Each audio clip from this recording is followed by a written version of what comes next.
6 दिसंबर की वो रात जब गोवा की रोशनी खून में रंग गई। एक नाइट क्लब, 25 लाशें और 2 भाई जो लोगों के जलते शरीर को पीछे छोड़कर थाईलैंड भाग गए। सौरभ और गौरव लूथरा दिल्ली के 2 इंजीनियर जिन्होंने 10 साल में 200 करोड़ का साम्राज्य खड़ा किया, लेकिन उसकी नींव रखी गई 42 सेल कंपनियों, अवैध निर्माण और राजनीतिक संरक्षण पर। Birch by Romeo Lane night club में जब आग लगी तो एक भी फायर इमरजेंसी एग्जिट नहीं था, एक भी फायर एक्सटिंग्विशर काम नहीं कर रहा था और सिर्फ एक संखरा दरवाजा था जो मौत का दरवाजा बन गया। जब 20 कर्मचारी और 5 पर्यटक दम तोड़ रहे थे, उसी वक्त रात 1:17 पर लूथरा भाइयों ने थाईलैंड की फ्लाइट बुक कर 5 घंटे में देश से फरार। 2 साल से चल रही शिकायतें, सरकारी अधिकारियों की मिली भगत और एक ऐसा सच जो दिखाता है कि भारत में पैसे के बल पर कैसे मौत का कारोबार चलाया जा सकता है। ये कहानी सिर्फ एक आग की नहीं बल्कि एक पूरी व्यवस्था के जलने की। आइए जानते हैं गोवा नाइट क्लब त्रासदी और लूथरा ब्रदर्स का पूरा सच, जहां हर तथ्य आपको हिलाकर रख देगा। नमस्कार, आप देख रहे हैं सत्य भारत टाइम्स और मैं हूं आपके साथ विरूपाक्ष कौंडिल। 6 दिसंबर की रात जब पूरा गोवा रोशनी और संगीत में डूबा था और पूरा के Birch by Romeo Lane night club में एक ऐसा हादसा हुआ जिसने 25 लोगों की जिंदगी छीनी। रात के करीब 11:30 बजे जब बॉलीवुड बैंगर नाइट का आयोजन चल रहा था, इंडोर इलेक्ट्रिक पटाखों की चमक मौत का तांडव बन गई। 20 कर्मचारी और दिल्ली के एक ही परिवार के 4 सदस्यों समेत 5 पर्यटकों ने अपनी जान गंवाई, 6 लोग घायल हुए। और सबसे बड़ा सवाल ये था कि आखिर ये जगह मौत का चाल कैसे बन गई। असलियत ये थी कि इस नाइट क्लब में सिर्फ एक संकरा रास्ता था जो आने और जाने दोनों के लिए इस्तेमाल होता था। कोई आपातकालीन निकास नहीं था, दीवारों पर खजूर के पत्तों की ज्वलनशील सजावट थी, किसी भी तरह का काम करने वाला अग्निशमन उपकरण मौजूद ही नहीं था। बेसमेंट में हवा का कोई इंतजाम नहीं था, जहां ज्यादातर लोग दम घुटने से मर गए।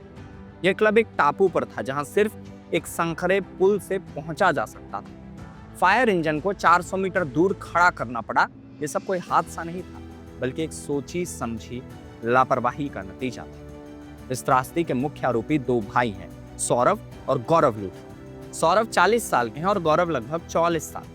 दोनों दिल्ली के नॉर्थ दिल्ली इलाके किंग्सवे कैंप और ऑट्रम लेन से ताल्लुक रखते हैं। सौरभ कंप्यूटर साइंस में बीटेक गोल्ड मेडलिस्ट इंजीनियर हैं और फोर्ब्स इंडिया में छप चुके हैं। उन्हें कई बार 40 अंडर 40 की लिस्ट में जगह मिली है। वो खुद को देश का सबसे तेजी से बढ़ता हुआ रेस्टोरेंटर बताते हैं। गौरव को ऑपरेशनल दिमाग माना जाता है जो फाइनेंस और फ्रेंचाइजी संभालते हैं।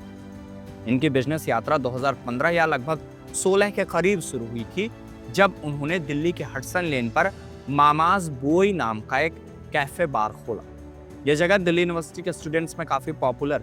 2019 में उन्होंने अपनी फ्लैगशिप ब्रांड रोमियो लेन की शुरुआत दिल्ली के सिविल लाइंस में की। इसके बाद उनका कारोबार तेजी से फैला। ड्रामेबाज बार बर्च बाय रोमियो लेन जो जनवरी 2023 में शुरू हुआ, कहा रेस्टोरेंट चेन और गोवा तथा मसूरी में 2 रिजॉर्ट्स सब उनके पोर्टफोलियो में जुड़ते गए। आज के समय में लूथरा भाइयों के पास पूरे भारत में 25 से 40 आउटलेट्स।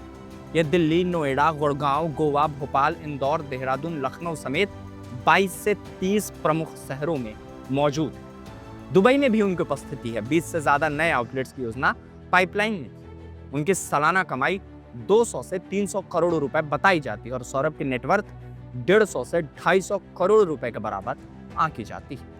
पर असली सनसनी तब फैली जब जांचकर्ताओं ने पता लगाया कि ये दोनों भाई 42 सेल कंपनियां चला रहे थे और एक ही पते से ये सारी कंपनियां रजिस्टर्ड। और जिस पते पर ये सारी कंपनियां रजिस्टर्ड थी वो पता था 2590 ग्राउंड फ्लोर, हडसन लेन, नॉर्थ वेस्ट दिल्ली।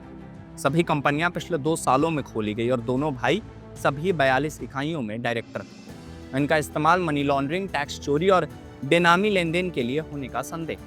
ज्यादातर कंपनियों में कोई असली बिजनेस नहीं था, पैसों का गोलमोल लेन देन हो रहा था जो क्लासिक सेल कंपनी के लक्षण। भाइयों ने थाईलैंड के फुकेत में भी आउटलेट्स होने का दावा किया था, लेकिन जांच में पता चला कि वहां न तो कोई ऑपरेशनल ब्रांच थी, न ही कोई वेरीफाइड एड्रेस, कोई कस्टमर रिव्यू नहीं, कोई असली मौजूदगी नहीं, सब कुछ झूठ था। अब आइए उस रात की टाइमलाइन पर एक नजर डालते हैं जो दिखाती है कि ये लोग कितने संवेदनहीन। 6 दिसंबर रात 11:30 बजे आग लगी। 7 दिसंबर रात 12:04 पर पुलिस को पहली डिस्ट्रेस कॉल आई और ठीक 1:17 पर जब आग अभी भी धधक रही थी और बचाव अभियान चल रहा था, लूथरा भाइयों ने मेक माई ट्रिप से थाईलैंड की फ्लाइट बुक कर।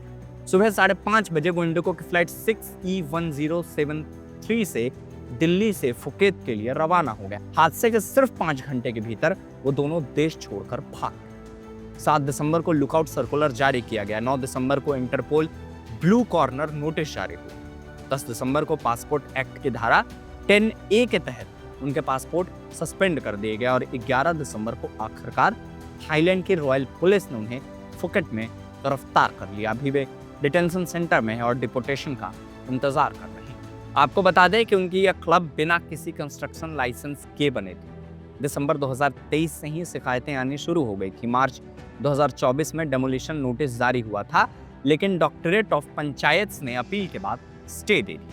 यहाँ किसी तरह के फायर सेफ्टी क्लियरेंस नहीं थी। ग्राउंड या डेक फ्लोर पर कोई इमरजेंसी एग्जिट नहीं थी। फायर एक्सटिंग्विशर, स्प्रिंकलर या अलार्म कुछ भी नहीं था। ठीक से हवा का इंतजाम नहीं था। ट्रेड लाइसेंस मार्च 2024 में ही एक्सपायर हो गया था। यह जगह नमक के पैक पर बनी थी जो गैर कानूनी।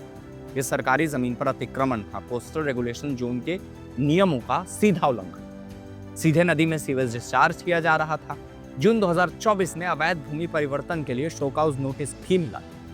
Goa coastal zone management authority ने घोर अवैध निर्माण के लिए नोटिस जारी किया। जमीन के मालिक के साथ 20 साल से अलग विवाद चल रहा।